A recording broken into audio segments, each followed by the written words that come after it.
Monsieur le recteur de l'Université Quisqueya, Monsieur le vice-recteur à la recherche de l'Université d'État d'Haïti, Monsieur le recteur, Monsieur le conseiller à la coopération et à l'action culturelle de l'ambassade de France, Mesdames, Messieurs, en vos grades, titres et qualités, Monsieur le doyen de la faculté de linguistique appliquée de l'Université d'État d'Haïti, chers invités, chers lauréates et chers participants au prix chercheurs juniors, chers collègues. Pour le pays et pour nos pères, formons des fils, libres, forts et prospères. Je vous invite à vous mettre debout pour l'hymne national de la République d'Haïti.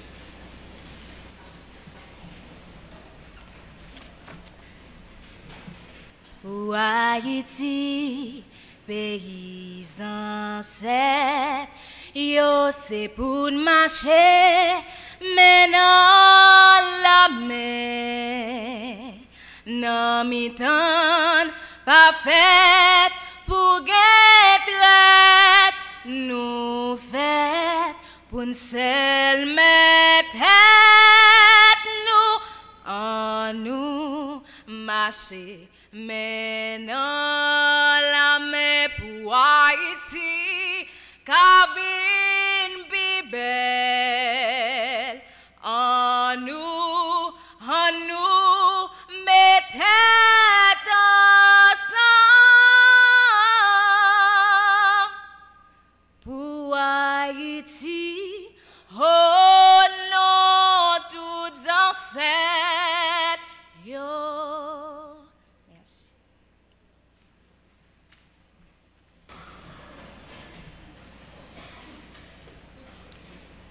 Mesdames et messieurs, au nom du recteur et en mon nom propre, je vous souhaite la bienvenue à la première édition des prix chercheurs juniors de l'Université Quisqueya. C'est donc pour moi l'occasion de présenter mes félicitations aux membres de l'École doctorale Société et Environnement, de l'équipe de recherche sur l'économie et la gestion de la connaissance, de l'Association haïtienne Femmes, Sciences et Technologies, du groupe d'études sur les sciences de la durabilité, des communications uniques, de la direction de technologie, la DTIC, comme elle est connue ici à l'UNIC, et de toutes les autres âmes et mains qui ont contribué par leur dévotion à la science à la réalisation de cet événement. Je souhaite que cette manifestation soit des éléments déclencheurs d'un questionnement citoyen et haïtien sur la place de la recherche dans le prisme de la rédemption nationale. Dans le cadre de mes propos de bienvenue, permettez-moi d'attirer votre attention sur l'objectif junior qui se trouve dans le thème de la célébration du jour.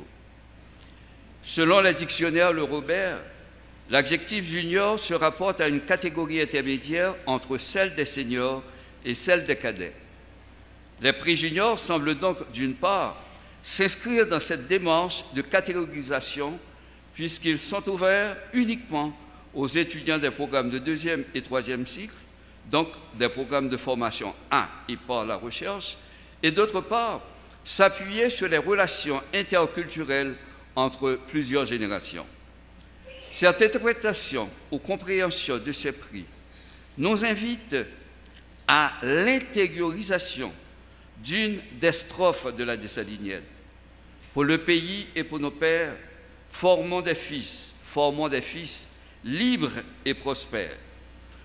Pour comprendre aujourd'hui, dans les moments difficiles de l'histoire d'Haïti, la nécessité pour nous autres êtres humains, citoyens haïtiens, de nous aligner aux idéaux des pères fondateurs, ce pour redonner naissance à l'espoir dans ce pays, et rappeler à tous et à toutes que la science est un puissant outil de compréhension du monde dans lequel nous vivons, qui peut avoir d'immenses retombées positives, directes sur le développement socio-économique des territoires et sur la qualité de la vie. Je prends plaisir à féliciter les lauréats et les lauréates et souhaite ainsi que tous ceux et celles qui, par leur participation à ce concours, ont contribué à rehausser l'éclat de la présente cérémonie. Chers collègues étudiants de master et de doctorat, je veux que vous sachiez que vous êtes tous et toutes exemplaires. Mesdames et messieurs, je vous remercie de votre attention.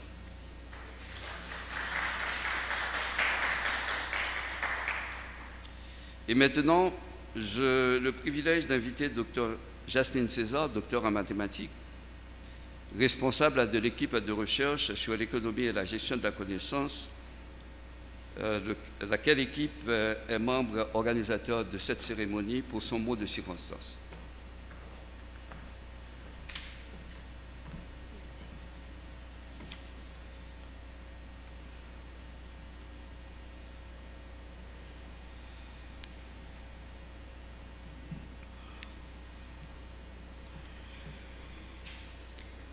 Monsieur le recteur de l'Université Quisqueya, Monsieur le vice-recteur de l'UEH, Monsieur le conseiller de coopération et d'action culturelle de l'ambassade de France, Messieurs les doyens des facultés, Mesdames, Messieurs les lauréats, honorables invités, qu'il me soit permis d'abord de saluer et de remercier tout particulièrement le rectorat de l'Université Quisqueya pour avoir pris l'initiative de lancer le prix dénommé Prix Jeunes Chercheurs Juniors afin de mettre en valeur et d'encourager les étudiants de master et de doctorat qui se livrent corps et âme à la recherche scientifique et contribuent ainsi à l'augmentation du nombre de publications scientifiques dans le pays.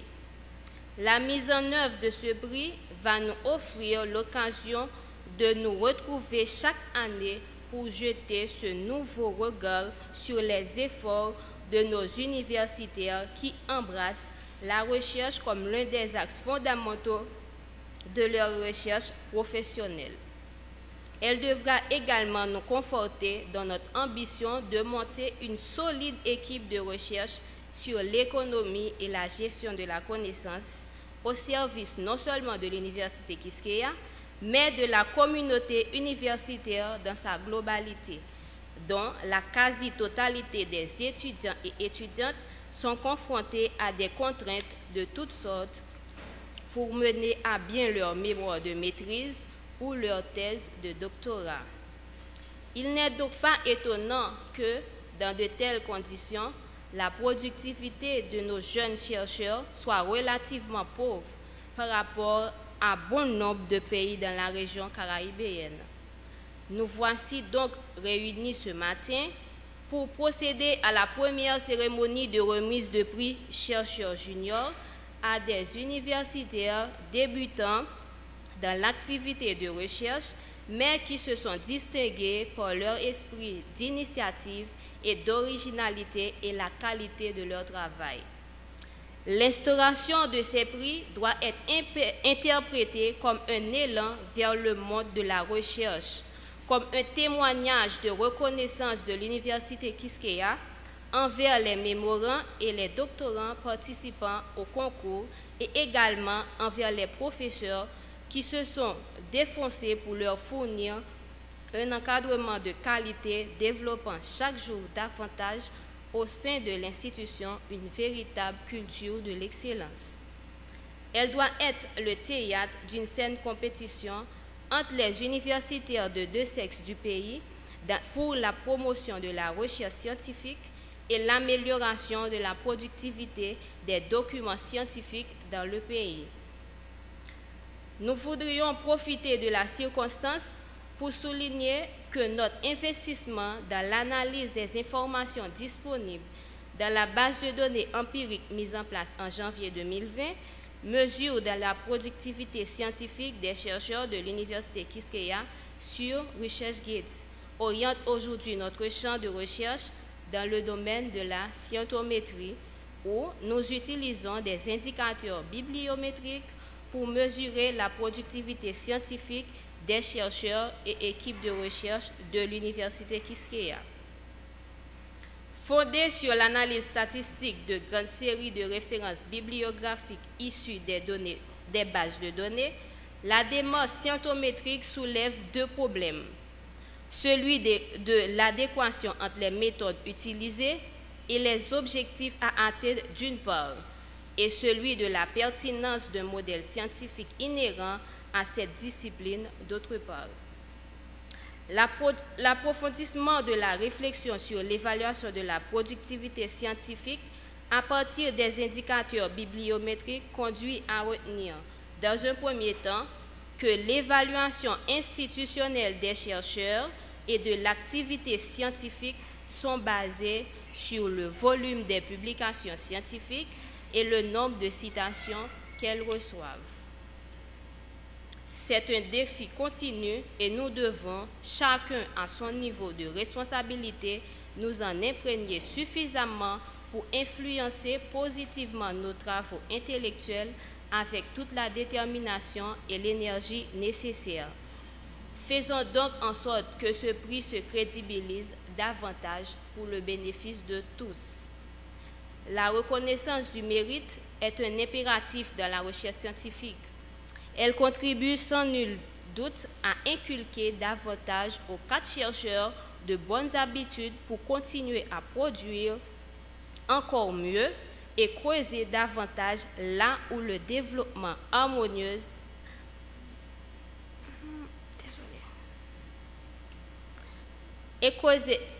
davantage là où le monde scientifique les emmène. Elle peut aussi servir de ferme pour un développement harmonieux de l'esprit d'éthique, du sens de responsabilité collective, de la propension à l'application des règles et procédures pouvant garantir la pertinence scientifique des travaux de recherche.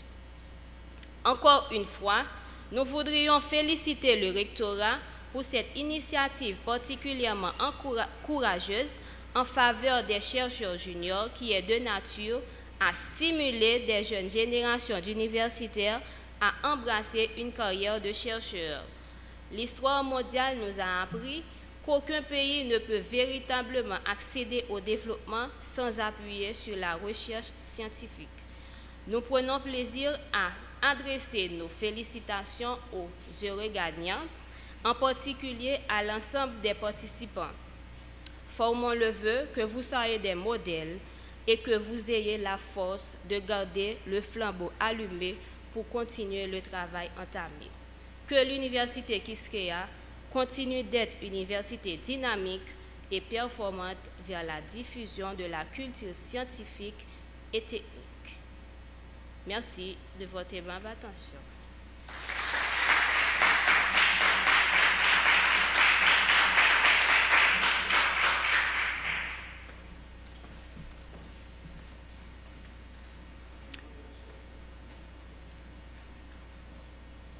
Mesdames et messieurs, cela fait quelques années que j'essaie de découvrir dans l'ADN même de cette université la question de la parité, la question du genre, non seulement au niveau de la gouvernance, mais également au niveau de la recherche. Et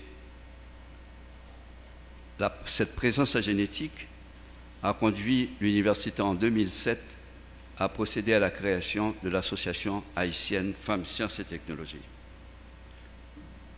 laquelle est co-organisatrice de la cérémonie de ce matin. Et en ce moment, j'ai l'honneur d'inviter la secrétaire permanente de cette association, Dr Ketty Baltazarakou, à délivrer son mot de circonstance.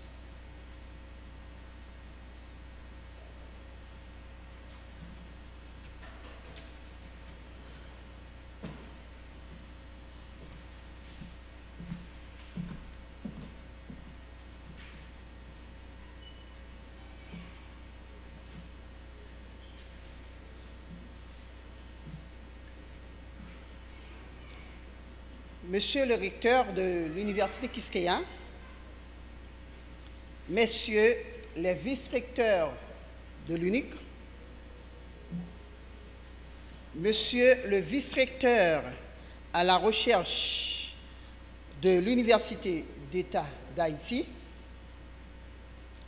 Monsieur le conseiller de coopération et d'action culturelle de l'ambassade de France, Messieurs les doyens, Mesdames, Messieurs, en vos grades, titres et qualités,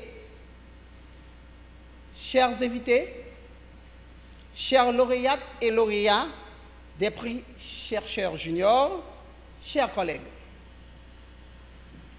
La période de la pandémie de Covid-19 et le phénomène du blocage sociopolitique dénommé Pays-LOC ont été pour l'école doctorale Société et Environnement une période de profonde réflexion sur le rôle que peut jouer la recherche scientifique dans un espace marqué par la déshumanisation ainsi que par la négation des droits fondamentaux de l'être humain. C'est dans un tel contexte que les chercheurs et équipes de recherche de l'Université Quisqueya ont pris appui sur la stratégie institutionnelle, renforcement de la visibilité internationale de l'université pour se conformer à leur mission première dans cet environnement hostile au savoir et trouver la force de galvaniser la pensée vivifiante qui les porte à ne pas se soumettre à l'inacceptable. Ainsi était-elle née l'idée d'accueillir en stage de Master 2 des étudiants finissant des programmes de deuxième cycle en leur fournissant l'encadrement nécessaire pour leur première publication internationale dans des revues reconnues. En partant du degré zéro de l'écriture scientifique, l'école doctorale et ses équipes de recherche ont pris l'initiative de présenter aux hautes instances de l'Université Quisqueya le projet de créer les prix chercheurs juniors.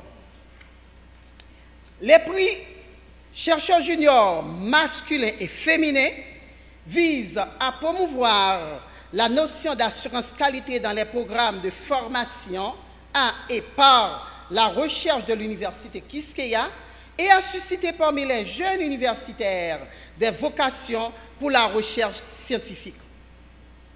Dans le cadre de ces prix, la notion de chercheur junior est attribuée à tout étudiant des programmes de deuxième et troisième cycle affilié à un laboratoire de recherche de l'UNIC et qui, sous la direction de son directeur de recherche, valorise les résultats de ses travaux de recherche par une ou plusieurs publications internationales. 11 étudiants de deuxième et troisième cycle ont soumis des dossiers de candidature à ces prix. Pour l'étude de ces dossiers, le vice-rectorat à la recherche et à l'innovation a constitué un jury de 4 membres, lequel a élaboré une grille d'analyse pour évaluer les dossiers. 4 indicateurs de base ont été retenus. 1. Excellence académique. Indicateur ayant une notation de 60 points et prend en considération les publications et le nombre de citations. 2. Affiliation scientifique, notée sur 10. Cet indicateur est basé sur l'affiliation du candidat à un laboratoire de recherche ainsi qu'à des sociétés savantes. 3. Réseau académique, noté sur 15, qui prend en considération le profil du candidat sur ResearchGate, Scholar Google et Twitter. Et 4e indicateur, la qualité du dossier sur 15 points, incluant entre autres la vidéo de présentation du candidat. Je me réjouis de constater, en tant que coordonnatrice de l'association haïtienne Femmes, Sciences et Technologies, un nombre élevé de femmes ait pris part à ce concours, soit 7 femmes sur les 11 participants, ce qui laisse augurer que dans l'Haïti de demain, les femmes ne seront pas traitées en parents pauvres, tant dans l'organisation et le management de la recherche que dans la génération et le transport du savoir scientifique. Je tiens donc à présenter mes chaudes félicitations, non seulement aux récipiendaires des prix chercheurs juniors, mais aussi à l'ensemble des participants et participantes. Je vous remercie de votre attention.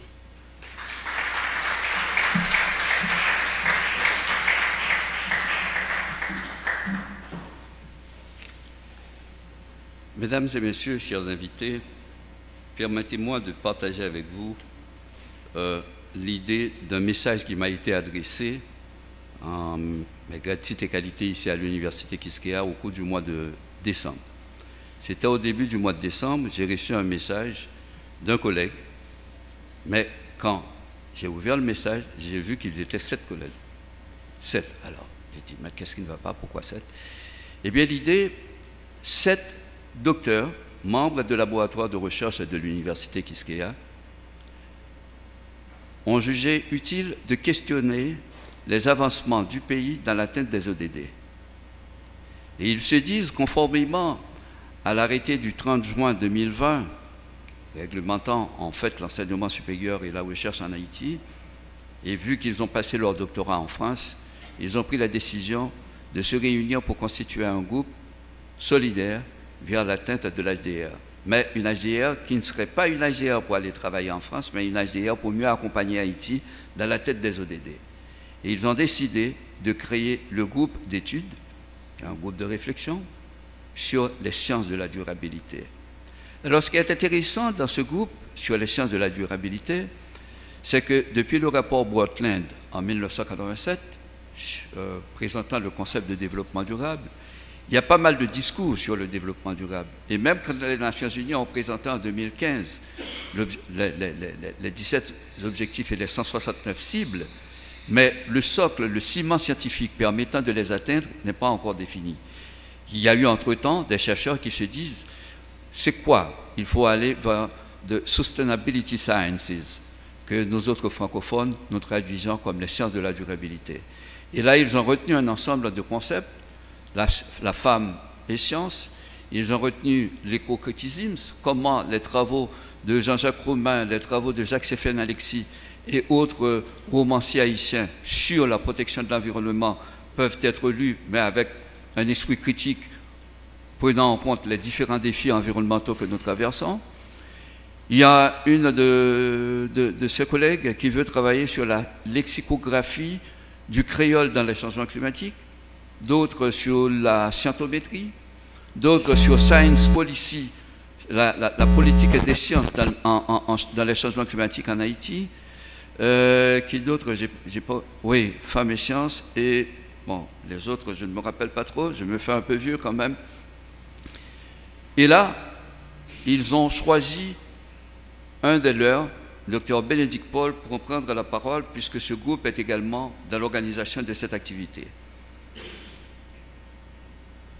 Pris dans les contraintes de la route pour arriver à Port-au-Prince, mais heureusement la technologie lui permet quand même s'il n'est pas à Port-au-Prince, de pouvoir prendre la parole.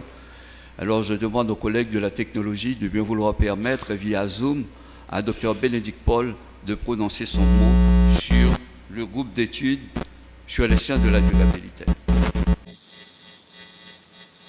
Madame, Messieurs, les autorités, chers collègues universitaires, chers étudiants, Madame, Messieurs,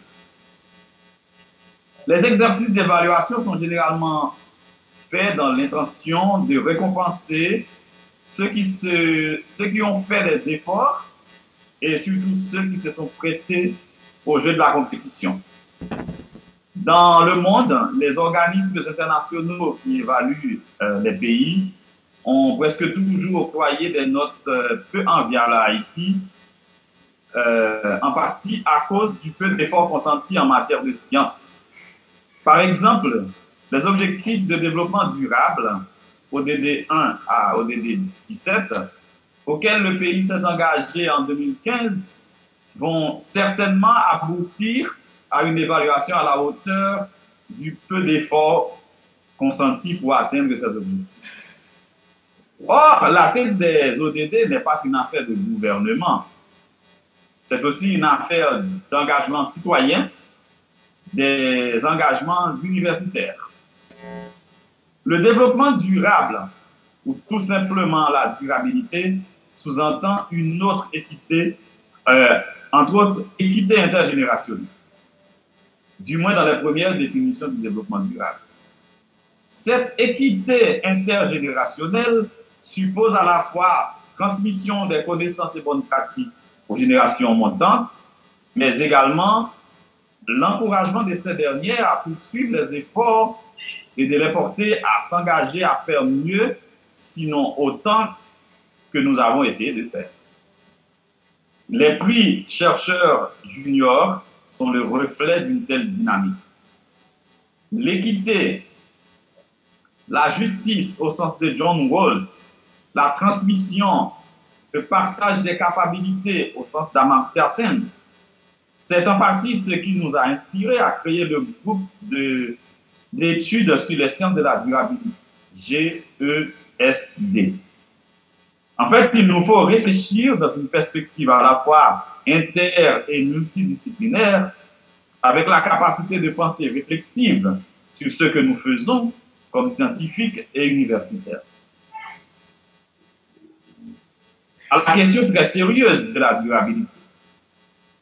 Là, il ne s'agit pas de simplement répéter un mot créé en Occident, mais de s'inscrire dans une démarche d'utilité sociale de la recherche, comme y insiste depuis quelques années le recteur Lumar. Oui, c'est très sérieux, car l'Haïtien est un citoyen menacé par la vulnérabilité de son territoire, mais aussi par les risques multiples qui s'intensifient.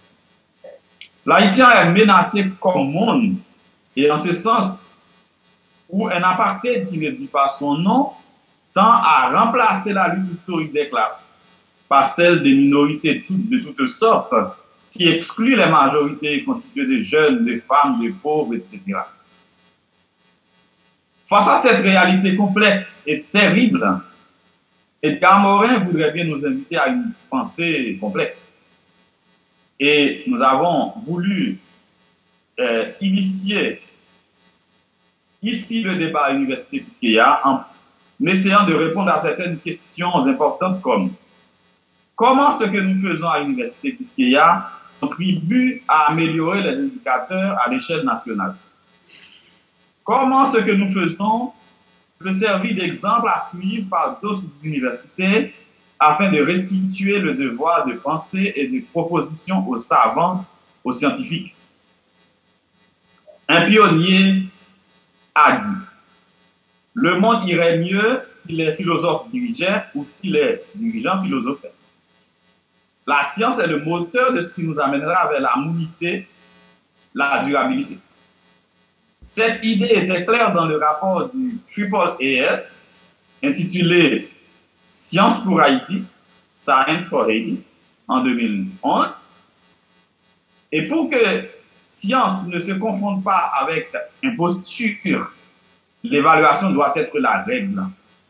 Et pas seulement pour les étudiants.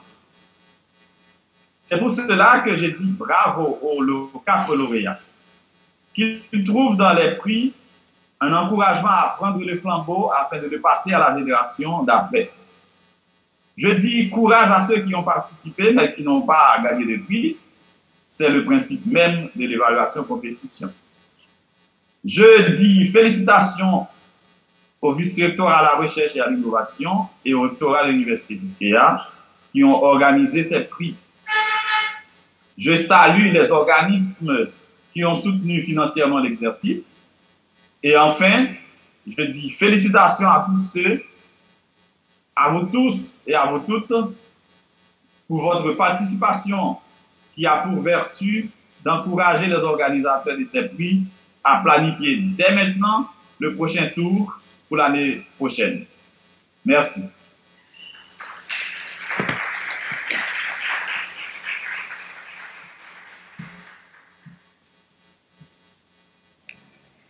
Notre humanité, depuis décembre 2019, traverse la fameuse crise sanitaire connue sur la pandémie de Covid-19. Et là, en Haïti, au-delà des variants, on dit que l'autre est arrivé. Il y a également une épidémie de grippe et de fièvre. Oui, les petits grippes, petits fièvres. L'une des personnalités qui devait prendre la parole ce matin et qui a financé en grande partie les prix, nous a adressé autour de 7 heures du matin un message nous disant qu'elle est infectée par la grippe et son médecin lui a demandé de garder le lit. Nous avons une pensée très très spéciale à l'endroit de Mme Michèle Pierre-Louis. Je sais que de cœur et d'esprit qui est avec nous, mais malheureusement physiquement elle ne peut pas, et dans l'état de sa santé la technologie ne permet pas non plus qu'elle soit encore présente. Donc cela dit, je ne sais pas comment introduire mon recteur, mais je lui dirai tout simplement, monsieur le recteur, vous avez la parole.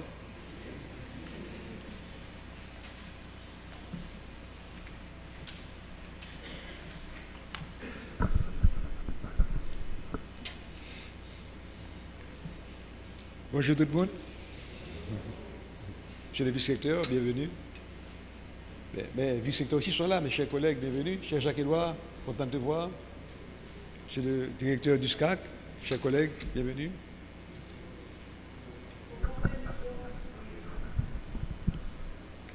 C'est bon comme ça? Chers étudiants, professeurs, content de vous avoir avec nous ce matin. Merci aussi pour la chorale.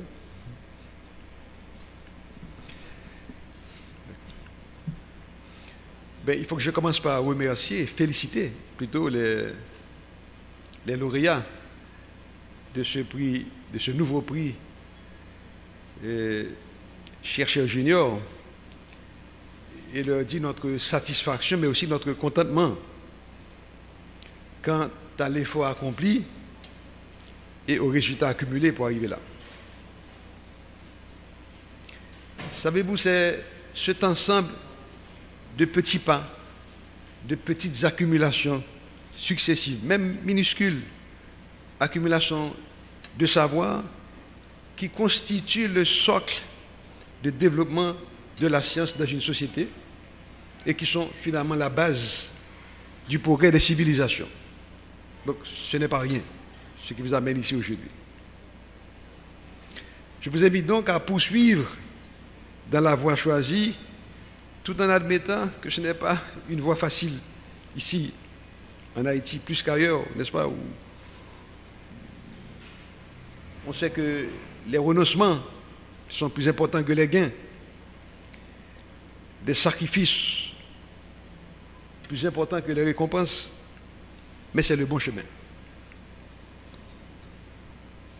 Haïti non plus comme société n'a pas d'autre voie à prendre que celle de la science pour valoriser ce beau potentiel humain qui lui recèle, mais aussi comme condition de véritable développement durable. Mais je voudrais dire aussi aux jeunes chercheurs qui ne figurent pas au tableau d'honneur ce matin que vous n'avez pas à vous en faire, que vous êtes déjà dans le bon chemin et que parfois les plus belles gratifications ne sont pas celles qui viennent d'une reconnaissance d'autrui, d'un geste extérieur. Vous rappelez-vous cet immense cri intérieur au moment de la découverte? Eureka, n'est-ce pas, comme disait Archimède en sortant subitement de sa baignoire, parce qu'il venait de prendre conscience comme dans un flash de la loi sur la poussée qui porte son nom. Quelle joie immense que cette joie de la découverte.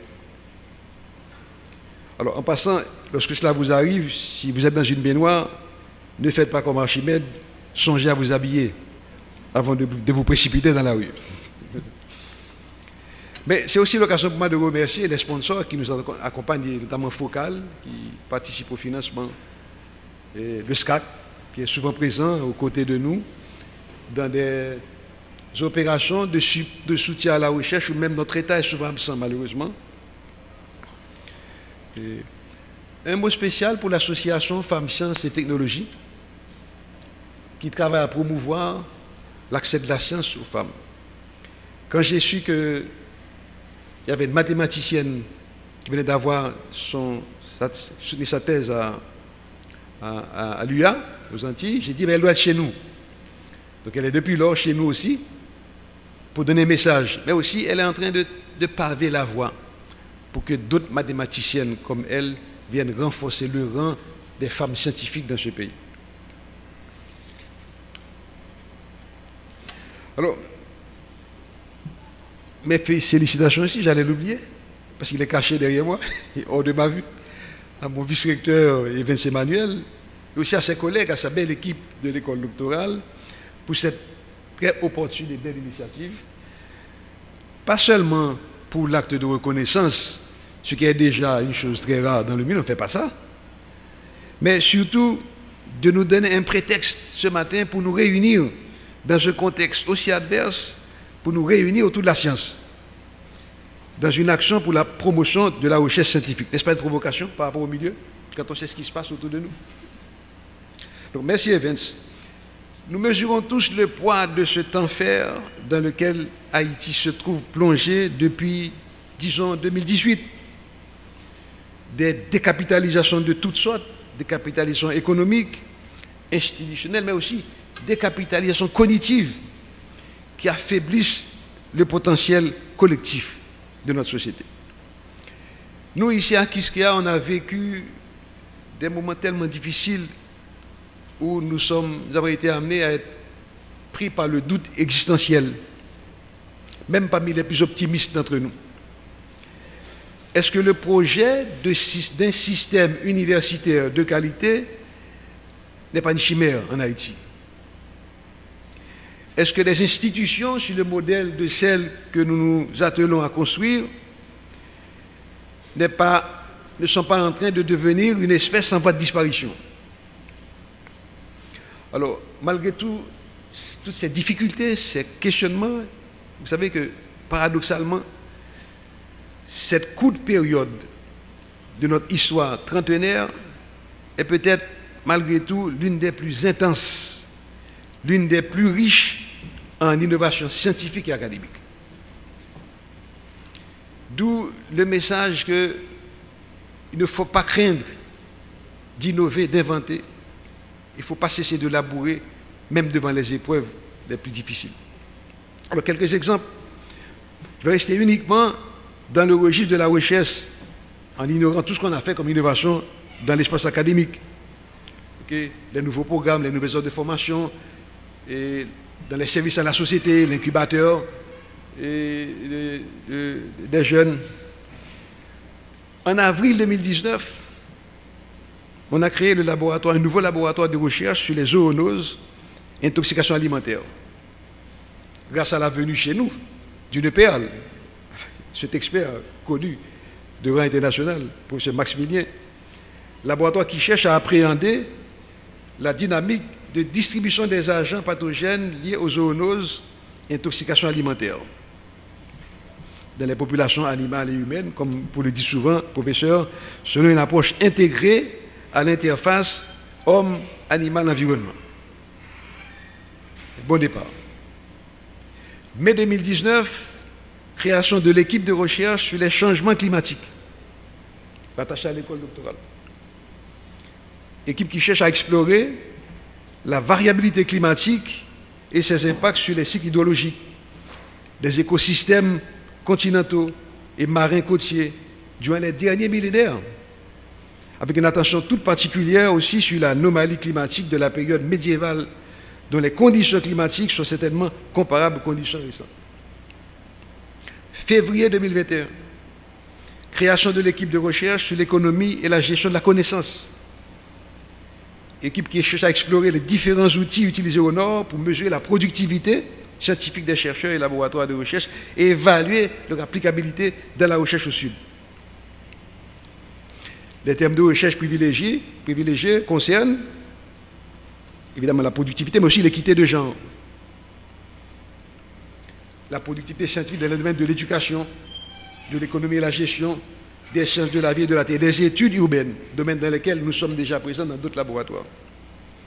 Octobre 2021, signature d'un protocole de coopération scientifique donnant naissance à l'espace universitaire One Health de Quisqueya. Dans cette même période, pour sortir de l'école doctorale, je prends l'exemple d'une faculté, celle de l'agronomie, de l'agriculture, qui a mis au point peut-être le plus grand laboratoire de recherche agronomique du pays. Je regrette pour l'agronome qui est en face de nous, qui a été doyen de la faculté d'agronomie et qui a porté ce décanat à un niveau de complétion plus important. Mais c'est l'effort intense investi qui nous a permis aujourd'hui de nous positionner comme étant l'un des plus grands laboratoires de recherche agronomique dans le pays.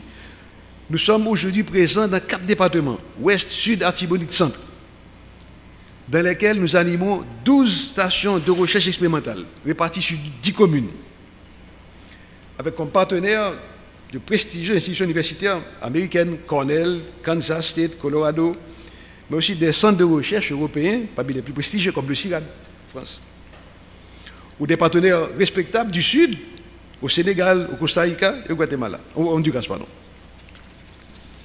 Alors, si nous pouvons exprimer, je dirais, une certaine satisfaction par rapport à ces réalisations, nous devons entretenir un questionnement vigilant. Un questionnement vigilant sur le modèle de recherche à promouvoir, avec au cœur de cette problématique la question de la pertinence. D'où 2 questions que je mettrai sur la table. Première question, pourquoi faire de la recherche en Haïti? La réponse peut être mise en rapport avec, je dirais, une exigence de souveraineté, un souci de prendre en main notre propre destin comme société. Haïti, savez-vous, est aujourd'hui l'un des pays les plus étudiés de la région, pour ne pas dire de la planète. Mais ce n'est pas par les Haïtiens. Nous sommes, nous, Haïtiens, objets d'étude. L'animal qui est observé, analysé, disséqué, pas des sujets. Et le regard que nous sommes portés à projeter sur nous-mêmes est celui de l'autre, de l'étranger qui nous étudie. Nous ne connaissons pas nos propres ressources, nous n'analysons pas suffisamment nos propres problèmes ainsi que leurs causes. C'est pour ça que nous sommes là, des questions de gouvernance par exemple. Nous nous interrogeons peu sur nous-mêmes, sur qui nous sommes, d'où nous venons. Par conséquent, aucune chance de constituer un véritable capital humain propre, qui est la condition première de tout développement. Aucune chance de trouver des solutions adaptées à nos problèmes, puisque les solutions sont des solutions importées. De ma deuxième question. Quelle recherche scientifique? C'est maintenant au cœur de la question de la pertinence. Autrement dit, comment entrer en résonance avec notre propre milieu et contribuer à la compréhension et donc à la transformation de cette société. Autrefois, on faisait souvent la distinction entre recherche fondamentale et recherche appliquée. La recherche fondamentale pour produire de nouvelles connaissances, indépendamment des perspectives d'application. La recherche appliquée, toujours orientée vers un but pratique, de nouveaux produits, de nouveaux procédés, de nouveaux matériaux, de nouveaux dispositifs. Cette distinction est en train de perdre son sens aujourd'hui, puisque la recherche peut être à la fois utile et fondamentale. La recherche scientifique autorise aujourd'hui, sans façon, la coexistence de la recherche fondamentale pure, de la recherche appliquée, de la recherche fondamentale pour le développement, ou orientée vers des phénomènes particuliers, ou par les besoins de l'utilisateur. Il se trouve que, quelle que soit la finalité qu'on lui attribue, fondamentale, appliquée, développement ou autre, le risque pour la recherche universitaire haïtienne est de devenir ce que j'appelle une recherche de sous-traitance, qui risque de nous confiner, de confiner nos chercheurs dans l'assemblage de connaissances partielles et intermédiaires destinées à alimenter des processus plus complexes de finition au nord. Dès lors, nous perdons le contrôle du sens, puisque le sens doit être construit à partir du produit finalisé. L'autre risque est celui du mimétisme, l'obsession de ressembler à l'autre, de faire comme l'autre, père face et néfaste. Lorsque nous répondons à des sollicitations de coopération à partir de problématiques importées qui ne sont pas les nôtres, parce que aussi les ressources et les financements sont sous le contrôle du partenaire étranger. C'est ainsi que, je l'ai déjà dit plusieurs fois à Evans et à nos collègues, nos jeunes chercheurs, nous risquons de nous laisser prendre dans un tourbillon, le tourbillon de ce que j'appelle le circuit publish or perish, c'est-à-dire cette frénésie pour publier coûte que coûte, parce que le chercheur n'existe que dans ses publications scientifiques et dans les citations de ses travaux. Jeunes chercheurs, je vous dis ceci, la littérature scientifique mondiale, elle est surabondante en redondance, en généralité, en renvoi, en auto-renvoi circulaire, dont la valeur ajoutée réelle à la connaissance humaine est questionnable. Parce que les assertions et propositions scientifiques n'ont souvent de sens que pour leurs auteurs, pour les quelques cercles restreints de collaborateurs, ce qui risque d'enlever toute pertinence à la démarche de recherche dont l'université a besoin pour remplir sa mission dans la société. Je vous cite un passage d'une intervention que j'ai faite il y a quelques années dans un colloque avec l'UQAM sur l'urbain en Haïti. Les partenaires au nord, au sud sont à rechercher. Ils sont essentiels pour la recherche universitaire, mais selon une démarche de co-construction des questions de recherche, à partir des questions de recherche même. Pas des processus de construction des réponses. Donc une démarche de co-construction des questions de recherche qui, sans ignorer l'importance des publications scientifiques nécessaires pour asseoir notre légitimité au sein d'une communauté exigeante, mais doit au prime abord se préoccuper de mobiliser nos efforts de recherche autour des bonnes questions.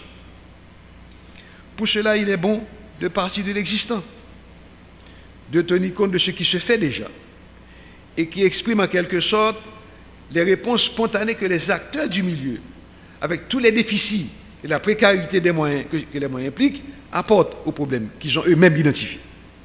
C'est de cette façon que le chercheur du Nord augmente sa connaissance et sa compréhension du monde, mais aussi améliore la valeur ajoutée de ses travaux de recherche avec nous. C'est grosso modo ce qu'on essaie de faire ici, chez nous maintenant, en ce qui concerne les pratiques. Mais ça ne suffit pas. Ce n'est pas suffisant. Parce que nous sommes comme dans un désert, dans un territoire abandonné. Parce que la recherche scientifique a besoin d'un écosystème particulier, fait de plusieurs éléments clés, quelques-uns. D'abord, le chercheur lui-même, dont il faut faire de l'activité de recherche un métier. Un métier en articulation avec d'autres métiers complémentaires, les ingénieurs, les techniciens, les administratifs. Avec la condition pour chacun de pouvoir en vivre de manière honorable. Cela suppose aussi des formations de troisième cycle, mais aussi des lieux de recherche, des équipes de recherche, comme celles qu'on essaie de mettre en place, des laboratoires, des institutions ou des groupes d'institutions. Depuis plus de 5 ans, on essaie de se battre avec notre cher partenaire de l'UH pour monter un collège doctoral. L'AUF, l'ambassade de France sont venus à la rescousse. On a poussé. Et aujourd'hui, le collège doctoral est bloqué parce que nos partenaires sont réticents à travailler avec nous. On a besoin de cette mutualisation d'efforts, de contributions pour faire le saut qualitatif dont on a besoin. Donc j'insiste encore en faisant appel à nos collègues de l'UEH pour débloquer le processus de mobilisation de ce bel outil qui est le collège doctoral qu'on a monté ensemble. Cela suppose, je n'ai pas fini mon énumération, je continue, cela suppose aussi, pour parler d'écosystème, un système normatif pour encadrer le travail de recherche, pour évaluer les chercheurs évaluer les laboratoires, évaluer les institutions de recherche, parce que l'argent n'est pas à gaspiller. Cela suppose aussi des financements publics et privés. Des financements publics qui ne sont pas assujettis à des agendas de politique, comme on a fait, comme on essaie de le faire à travers le FNE, on vous donne de l'argent pour vous faire taire. On n'a pas pris cet argent. On ne s'est pas aligné dans le registre de financement du FNE dans la perspective de réduire au silence la fonction critique de l'État.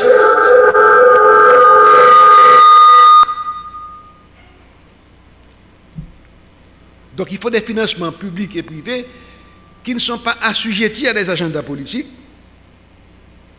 et une certaine disposition du milieu en faveur de la valorisation de la recherche, parce que les entreprises et les pouvoirs publics sollicitent les chercheurs pour l'expertise, nous sollicitent pour le développement de nouveaux produits, de procédés, pour éclairer la prise de décision managériale ou politique, pour générer des solutions aux dysfonctionnements de société. On nous critique souvent en disant que l'université n'est pas présente dans le monde.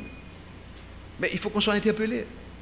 Il faut que l'information scientifique devienne un outil d'aide à la décision politique en matière de formulation de politiques publiques et aussi à la décision managériale. Nous sommes loin de ça. Nous pouvons la donne même, mais le combat doit continuer, que voulez-vous? C'est notre territoire de vie et de combat. Je vais aussi vous interpeller, jeunes chercheurs, sur un concept que je n'arrête pas d'introduire dans tous les débats scientifiques. Lorsqu'on a créé le vice-rectorat à la recherche et à l'innovation, j'ai ajouté l'innovation comme une provocation. Bon, ça pourrait être, c'est vrai qui m'a dit ça, c'est une provocation. Je parle de l'innovation. D'abord, on sait rarement ce qu'on met derrière ce mot.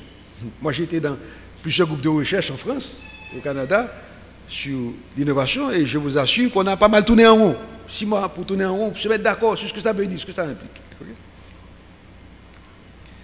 Mais on a choisi de placer notre agenda scientifique aussi dans le recherche de l'innovation scientifique. Ici encore, nous sommes interpellés par la relation avec notre propre réalité. Parce que le rapport au contexte doit être au premier plan de nos préoccupations, puisque l'innovation, contrairement à l'invention, n'exige pas la création de nouvelles connaissances, mais la mobilisation de connaissances existantes pour mettre au point de nouveaux dispositifs ou de nouveaux processus. Alors, chez vous, au nord, mes amis, l'innovation mobilise toute une batterie de ressources déjà disponibles. Vous avez déjà les connaissances scientifiques installées dans le corps social. Vous avez des mécanismes d'incitation, de promotion de la recherche. Vous avez un cadre légal normatif approprié. Vous avez un réservoir de compétences humaines. Vous avez les ressources technologiques, mais aussi les financements. Ici, rien de tout cela. D'où l'ouverture que nous proposons vers ce que nous appelons l'innovation frugale. L'innovation frugale qui rend possible de véritables innovations dans le contexte de la précarité. Innovation accessible aux pauvres aussi. Quand je parle d'innovation frugale, je me réfère à un processus destiné à répondre à un besoin de la manière la plus simple et la plus efficace possible en utilisant un minimum de ressources. Réduire la complexité de la chaîne, la complexité du processus et aussi le coût de la chaîne de valeur afin de rendre disponible aussi pour les pauvres des biens et des services de qualité. Il ne s'agit pas seulement de solutions low cost dans le sens d'une qualité moindre, mais d'une exigence d'optimisation, c'est-à-dire faire mieux avec peu, d'une exigence d'optimisation de la pensée et de l'action. C'est bon parce que nous autres, nous les pauvres, nous ne disposons pas de beaucoup de ressources. Les ressources matérielles sont rares, les financements sont inexistants ou inabordables, les services de facilitation ou de promotion ne sont pas là non plus dans l'État. Les qualifications de la main-d'œuvre sont au-dessus des standards. Les lois et les réglementations pas seulement absentes, mais quand elles sont adverses. Et pourtant, les exemples existent de ce que nous pouvons faire en allant chercher l'inspiration ailleurs, en Inde, à Cuba. Je prends l'exemple souvent de Cuba, où cette société-là, sous la contrainte de l'embargo, a dû toujours se donner la situation de faire plus avec moins. D'où une relation toujours tendue pour optimiser tout ce qu'on fait.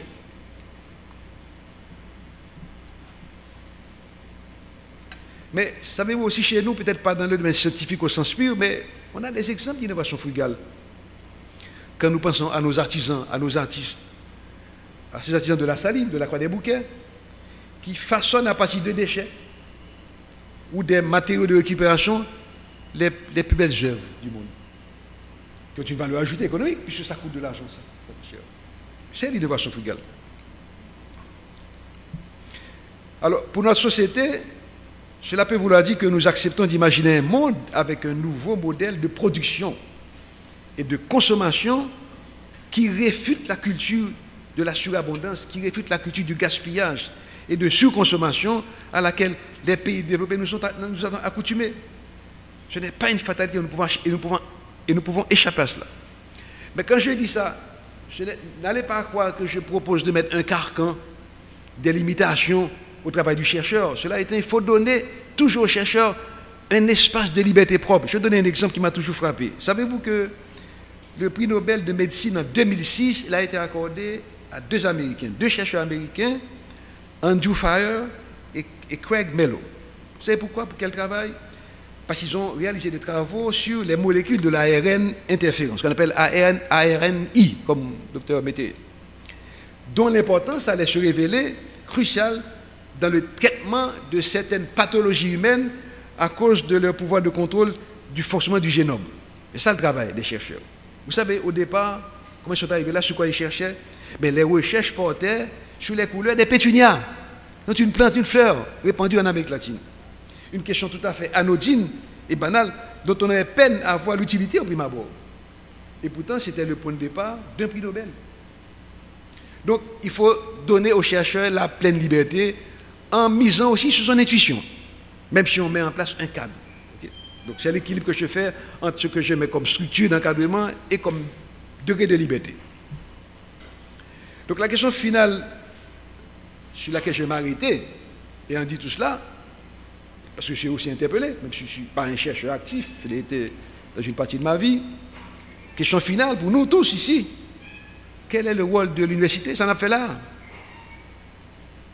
Que devons-nous faire? Que pouvons-nous faire? Quel rôle pour nous?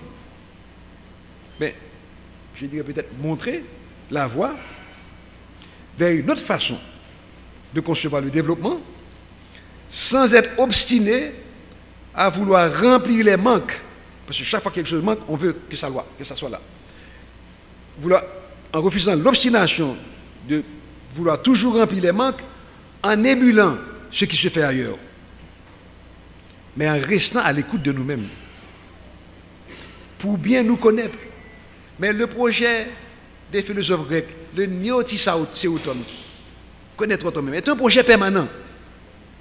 Il ne faut jamais cesser de se poser cette question: qui je suis?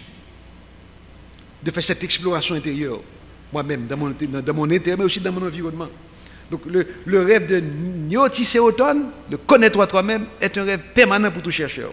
Donc, aller chercher les réponses à l'écoute de nous-mêmes, pour bien nous connaître et trouver au fond de nous-mêmes les ressorts de notre propre transformation et de notre cheminement dans le monde. Nous sommes, c'est vrai, tenus par les limites de ce que j'ai appelé hier, avant-hier, de la condition humaine, mais aussi mus par ses possibilités. Et nous, Haïtiens, j'ose un nouveau concept, nous sommes tenus et retenus par les limites de ce que j'appelle la condition haïtienne. Parce que nous sommes sous la surveillance aussi, parfois ombrageuse, d'une partie du monde externe. Ces contraintes, ces limitations, oui, mais aussi nous sommes mus par les possibilités même de cette condition.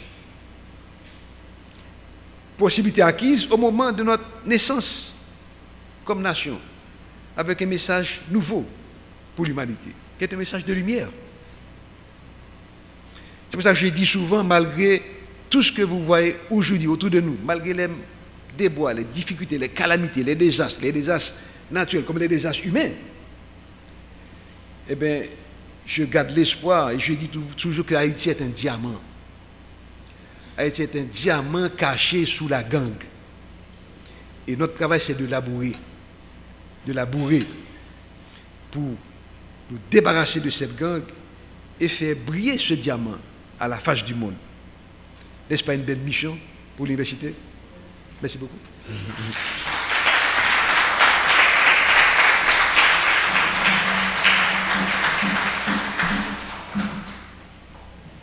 Alors, on est arrivé au moment tant attendu par les postulants, les candidats. Et juste avant de lire le procès-verbal de libération du jury, je vais vous présenter les 11 candidats, malgré qu'il y a 3 d'entre eux qui ne sont pas en Haïti, mais qui sont en stage en mobilité de recherche à l'extérieur. Je commencerai par Madame Magline Alexis, qui termine son doctorat.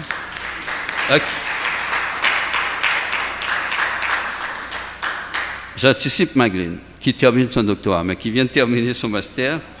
Elle est rattachée à l'équipe de recherche sur l'économie et la gestion de la connaissance. Madame Amsi Zapli,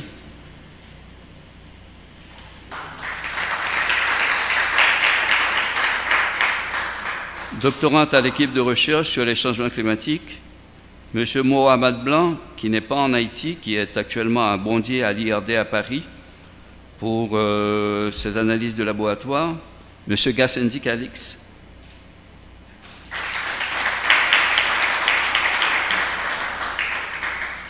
Doctorant au Centre de recherche en gestion et en économie du développement, Monsieur Urbeman Sigino.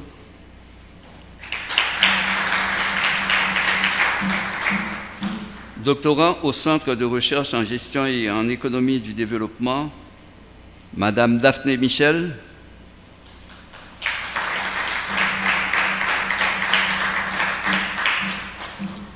Doctorant à l'équipe de recherche sur les changements climatiques, Madame Yolette Jérôme.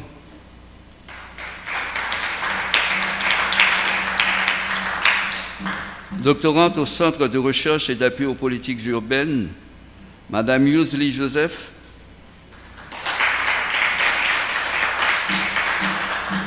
Qui termine son stage de master au Centre de recherche en gestion et en économie du développement.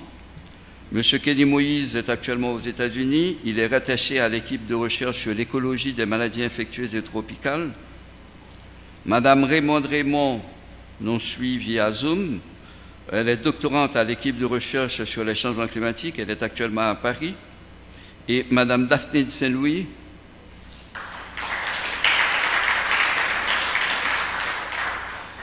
doctorante à l'équipe de recherche sur les changements climatiques. Mesdames et messieurs, les 11 postulants au prix Jeune Chercheur Junior de 2020 et de 2021.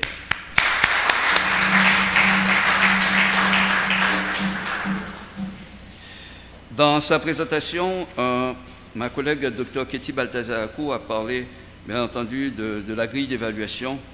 Et dans cette grille, il y a en fait un indicateur qui est noté sur 10 points, qui est la vidéo de présentation du candidat. Donc, je demande aux collègues de la technologie de bien vouloir partager avec nous les vidéos de nos 11 candidats. Bonjour, je suis Amsi Zapli, psychologue haïtienne, détentrice de master en santé publique de l'Université Quisqueya, où je fais depuis 2021 des études en changement climatique à l'école doctorale Société et Environnement et à l'équipe de recherche sur les changements climatiques afin de devenir philosophe.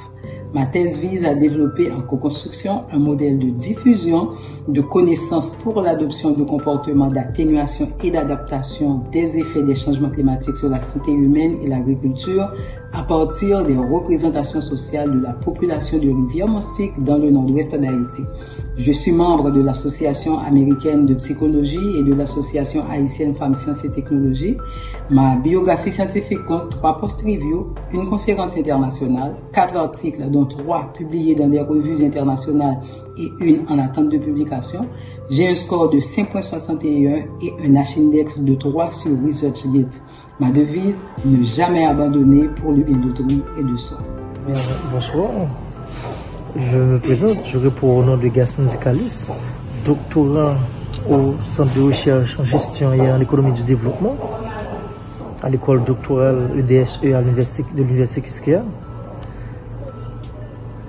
Mes recherches s'inscrivent dans le champ de l'économie de la connaissance.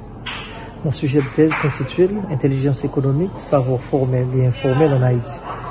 Je travaille sur 2 projets d'articles qui sont en cours de correction. Ce concours est intéressant dans la mesure où il constitue une incitation à la recherche pour les jeunes chercheurs. C'est en fait un moyen à la fois intelligent et innovant d'encourager les jeunes chercheurs à intégrer le monde scientifique et à les porter à mettre davantage d'efforts dans la conduite de leurs travaux de recherche. Merci. Je suis Daphne Saint-Louis, doctorante à l'école doctorale Société et Environnement de l'Université Quisqueya, rattachée à l'équipe de recherche sur les changements climatiques ACT4. Ayant comme intention de recherche, étude de la mobilité et de la distribution des agents vectoriels responsables des maladies émergentes liées au changement climatique dans les départements du nord-ouest d'Haïti. Membre de l'Association haïtienne Femmes Sciences et Technologies et Asian Studies Association, gradué de Publon, participant à la 4e école d'été des ODD. Auteur de 2 publications de la revue European Scientific Journal, 5 chapitres de 2 ouvrages collectifs, soit Santé environnementale sur Iten Open, Regard sur la période du confinement à l'Université Quisqueya, et d'une communication orale dans la 33e conférence annuelle de l'ASA. Nous enrichissons l'objectif de contribuer scientifiquement pour le bien-être de la société. Merci. Je suis Huberman Siguino. J'ai une licence en sciences économiques et une maîtrise en gestion de projet. Je suis chargé de cours à l'Université publique d'Enib, à l'Université épiscopale d'Haïti et à l'Université de la Fondation Dr Aristide. Je travaille comme consultant économiste au ministère de la Planification et de la Coopération externe. Je fais un doctorat en économie au Centre de recherche en gestion et en économie du développement, à l'école doctorale Société et Environnement de l'Université Quisqueya. Ma thèse porte sur la microfinance et le micro-entrepreneuriat, la littératie financière et les conditions de microfinancement dans la performance économique des micro-entreprises bénéficiaires en Haïti. Bonjour à tous, je suis Daphne Michel, médecin de formation avec une maîtrise en santé publique et actuelle étudiante à l'école doctorale Société et Environnement à l'Université Quisqueya. Je suis également membre de l'Association haïtienne Femmes Sciences et Technologies et de Asian Studies Association.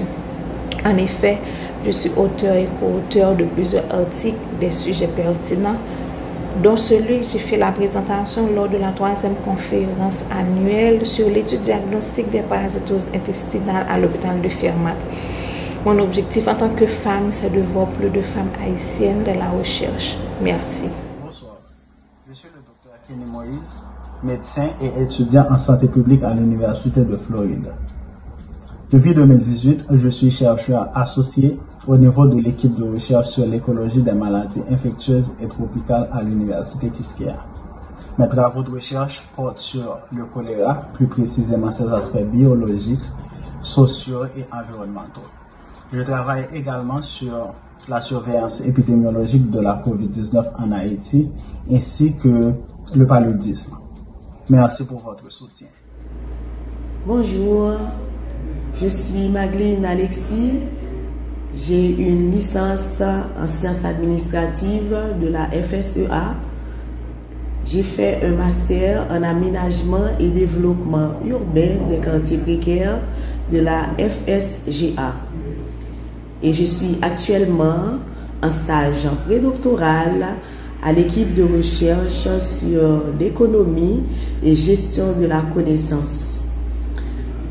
Mon thème de recherche est basé sur l'évaluation de la productivité scientifique en sciences de la vie et de la terre, membre de l'association haïtienne Femmes, Sciences et Technologies.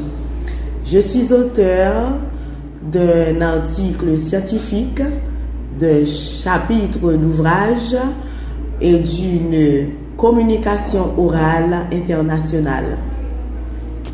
Bonjour, je m'appelle Mohamed Blanc. Je suis doctorant en environnement et en changement climatique.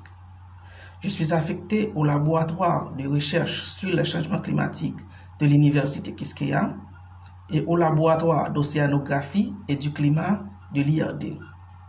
Actuellement, ma thèse s'oriente vers la variabilité climatique de l'océan avec une emphase particulière sur les récifs coralliens en Haïti.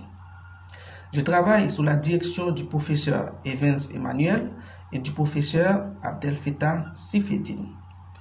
L'objectif de ma thèse est de reconstruire les paramètres paléoclimatiques de l'océan à travers des traceurs environnementaux, puis d'évaluer l'acidification océanique en Haïti.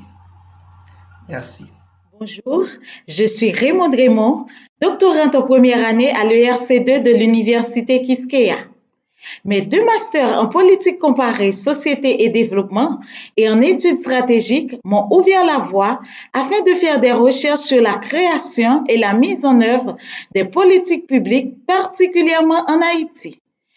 Vu la vulnérabilité de ce pays face aux événements extrêmes dus au dérèglement climatique, je m'intéresse à son implication dans la lutte mondiale contre ce phénomène afin de contribuer à l'avancement des recherches dans ce domaine et ainsi décrocher le grade de docteur à l'issue de cette thèse.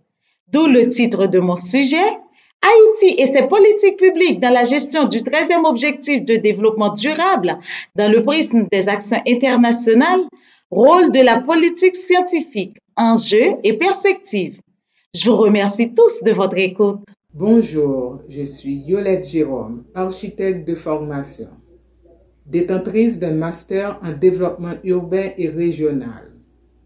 Je réalise une thèse de doctorat en co-tutelle au sein du laboratoire CRAPU de l'Université Quisqueya et du laboratoire GEOD de l'Université des Antilles. Le sujet de ma thèse est l'eau dans les bidonvilles en formation. Entre le cycle hydrosocial et la démocratie de l'eau, quelle place occupe la participation alternative dans la gestion de l'eau? Les premiers résultats donnent lieu à 3 publications dans des revues avec comité de lecture. Un chapitre dans un ouvrage collectif, travaux évalués par des pairs. 6 communications orales dans des congrès internationaux avec AC et la présentation de 2. Je suis Yousli Joseph, membre de l'équipe de recherche en gestion et économie. Cette année, j'ai postulé pour le prix chercheur junior à l'Université Quisqueya.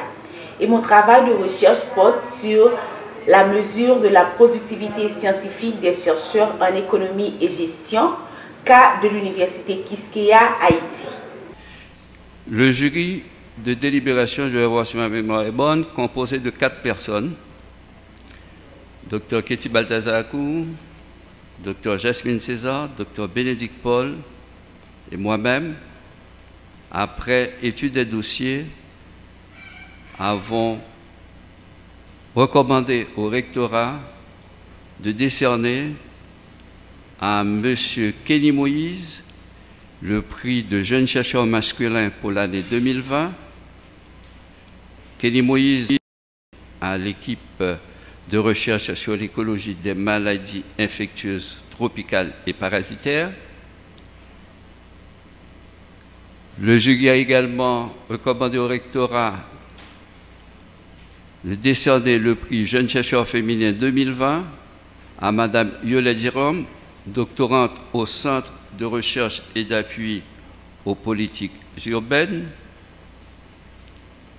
Le prix de jeune chercheur masculin pour l'année 2021 à M. Huberman Siguino, doctorant au Centre de recherche en gestion et en économie du développement, et le prix de jeune chercheur féminin 2021 à Madame Amsiz Apli, doctorante à l'équipe de recherche sur les changements climatiques.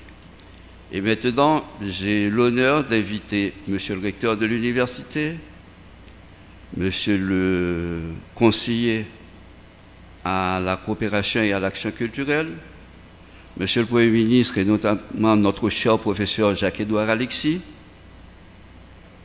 et le professeur Jacques Blaise, vice-recteur à la recherche, pour remettre à nos distingués lauréats les plaques d'honneur pour les prix juniors.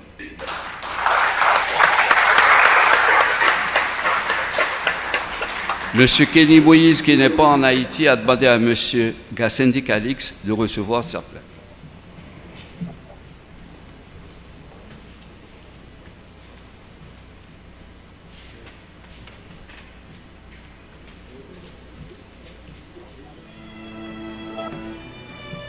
Bonjour à tout le monde. Je remets cette plaque au doctorant Kenny Moïse, qui n'est pas, comme l'a indiqué le vice-recteur à la recherche, qui n'est pas avec nous ce matin. Université Quisqueya unique, le rectorat prend plaisir à attribuer le prix chercheur junior masculin 2020 à M.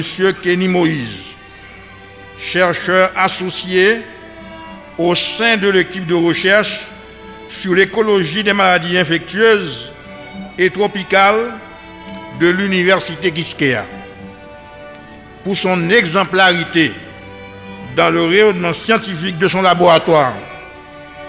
Port-au-Prince, 14 janvier 2022. Et ce prix sera reçu par Gassendi Calix, qui est ici professeur au nom de Kenny Moïse. Gassendi.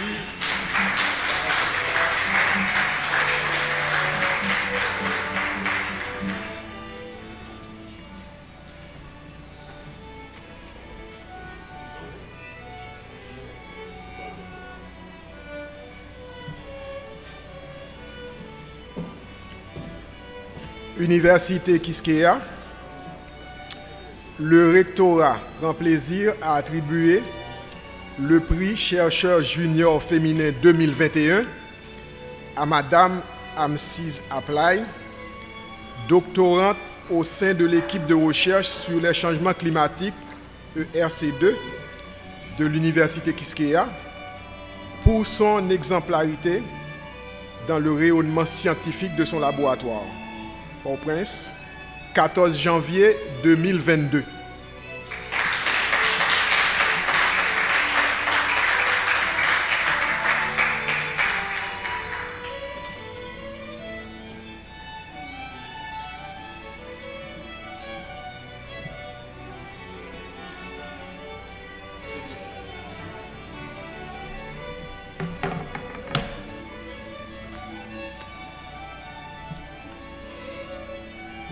Le rectorat content pour le remettre prix chercheur junior garçon solide 2021 à Huberman Sigino, doctorant dans le Centre de recherche et gestion économie développement, pour bel travail qu'il fait pour vous monter au laboratoire. Port-au-Prince, 14 janvier 2022. Compliment.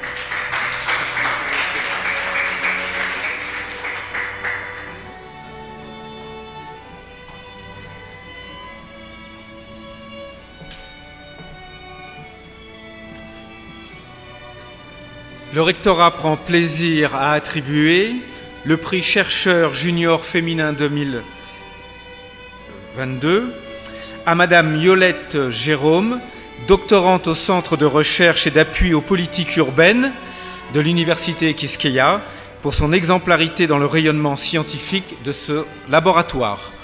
Ce prix n'est pas un aboutissement, mais un encouragement à travailler encore plus dur.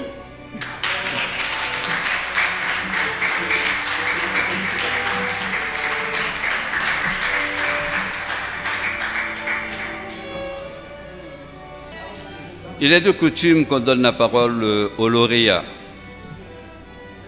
lors de remise des prix. Mais nous allons faire une exception aujourd'hui. L'exception, puisqu'ils sont tous encore en formation, histoire qu'ils ne se disent pas que nous avons terminé, donc ils n'auront pas la parole. Nous espérons qu'ils auraient la parole le jour de la soutenance de leur thèse de doctorat.